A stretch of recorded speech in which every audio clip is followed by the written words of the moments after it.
Now, these are all pseudoscience rather than true science, even though major scientists in the history of the study of intelligence have at one time or another supported one or more of these hypotheses. Well, blacks were also considered to be physically inferior to whites. For a long time they were not allowed to compete against whites in sports as well as academically. And so it's very interesting. I think that this really arose from the fact that being a Western culture, we came from sort of the Aristotelian model, and Aristotle's point of view is that a thing manifests its innate essence in the way it manifests in the world. So a slave cannot be made a slave unless he is at heart a slave, and therefore inferior and better off being a slave with a master. And I think that there's also just a natural human tendency to need to justify your own actions. And so people did not say we need to have slaves because they're a form of labor. They actually needed to go on and say they're better off being our slaves because they can't take care of themselves. Slave cultures need to believe in these theories. That's to right. live with They themselves. need to. We still need to believe But them. in fact, since you mentioned Aristotle, if you go back to what ancient Greeks used to describe intelligence, one of the definite tests was if you could do arithmetic, you were clearly of superior intelligence. Okay. And few slaves were taught arithmetic, Right. and therefore conveniently few slaves Very knew arithmetic, and therefore they were obviously self-fulfilling. But of course, by that definition, a pocket calculator is intelligent. Yes, much and more a 2-year-old intelligent than child most is people. not. Yes. So, as I say, all 6 of those are fallacies. Let me just briefly give a couple of definitions of intelligence by those people that believe in IQ. Okay. Since Please, we let's hear it. started Sure. to demolish that. Quote, a capacity for abstract reasoning and problem solving. 2, the ability to educe relations. Number 3, general mental adaptability. 4, the capacity to act purposefully and to think rationally and to deal effectively with the environment. The trouble is, this is what they were testing for, Right. with tests designed to test exactly that. So saying that these are intelligence is in fact circular reasoning. Yes, it is. There's a simple kind of IQ, a component of an IQ test, where you lay a bunch of objects out on a chess table, and then you sweep them away and ask the person to put them back where they were before. And if you do that with European, American, white, Occidental people, they do much better than, let's say, Australian Aborigines if the items put on the chess table are coins, keys, pencils, things from the Occidental environment.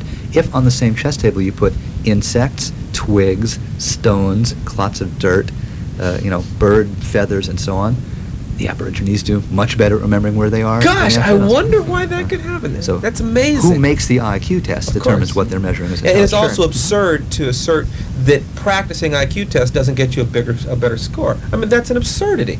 I remember when I was in high school, I used to just do IQ tests until I got a score that was high enough that it was clear to me that I could get as high a score as I felt like getting on the darn thing. It's not like measuring height. It's more like measuring how high you can jump. Well, in my some problem was particular way. that I was smarter than the people that made the IQ tests, and so I would see alternative explanations, and a lot of intelligent, creative people have this problem.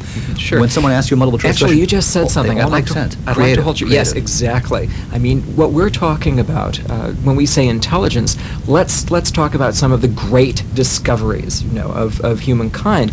Just look at Einstein. What we're talking about here, is it really intelligence or is it creativity? Well, Einstein considered creativity or creative imagination to be more important than knowledge. I know. It could be argued that if creativity is not an aspect of intelligence, then whatever it is we're calling intelligence is something which is hardly even worth discussing.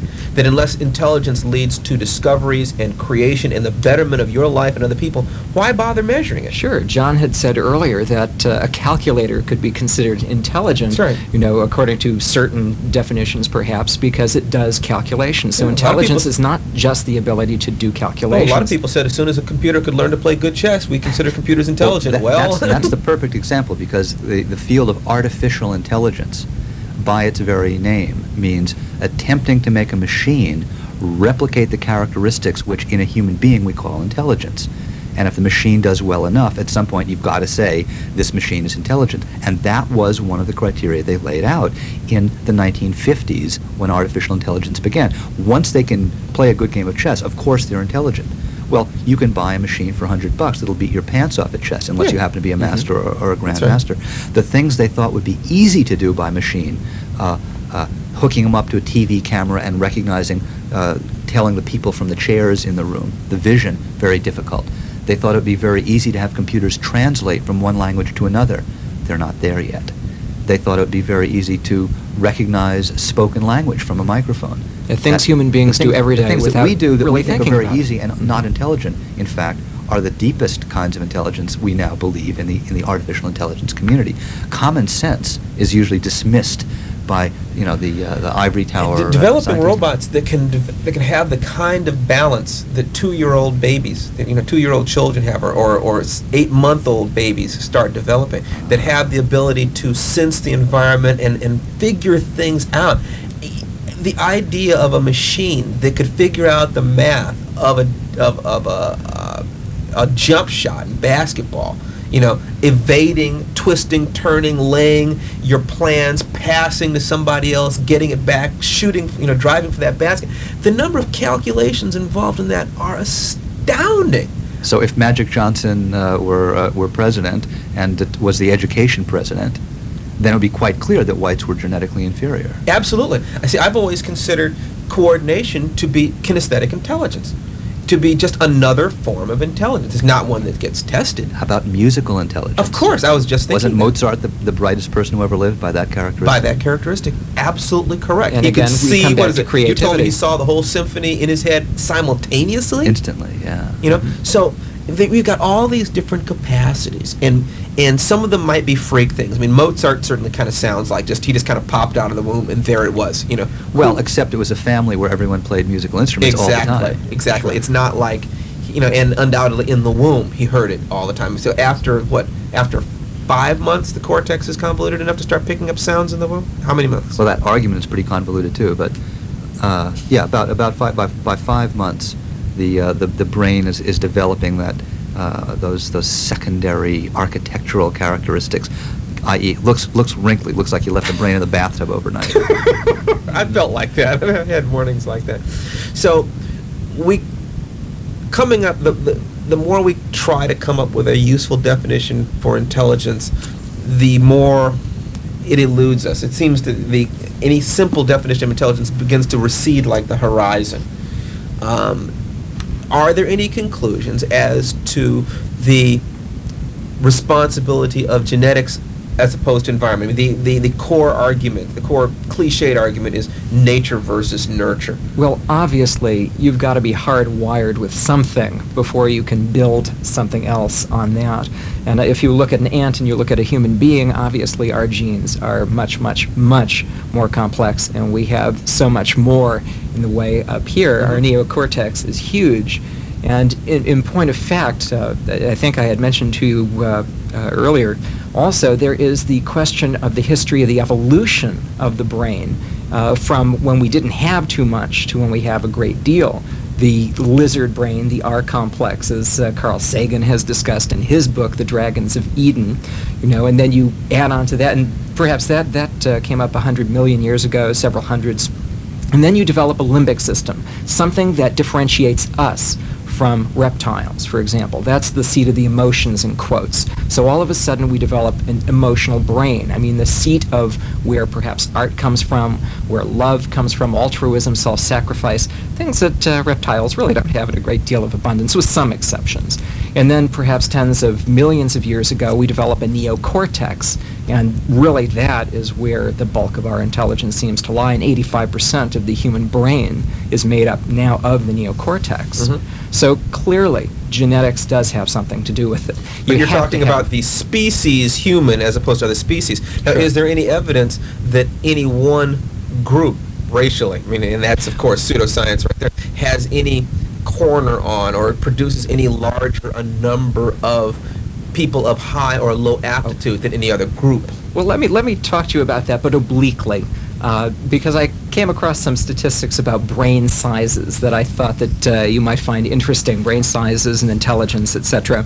And not to talk about specific groups, let's talk about male and female. Okay. Okay, male brains are approximately 1,375 grams. Okay, maybe 3 pounds, 4 pounds, somewhere in that region. Okay, an average female brain is 150 grams less. So does this make men more intelligent than women? And Asians actually do have a slightly larger brain than whites, so are Asians smarter than whites on that basis? And then when you look at brain size, again, Carl Sagan made a great comparison between Lord Byron's brain, which is 2,200 grams, versus Anatole France, who only had a miserable 1,100 grams.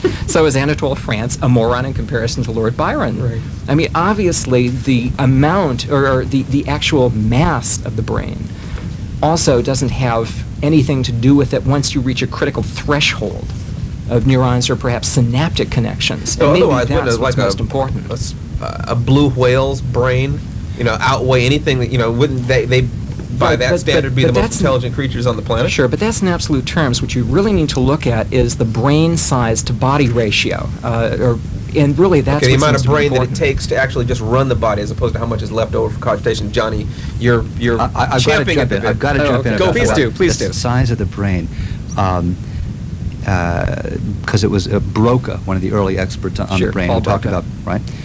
In the year that Broca died, someone called T. Bischoff published his study on the brains of 119 assassins, murderers, and thieves.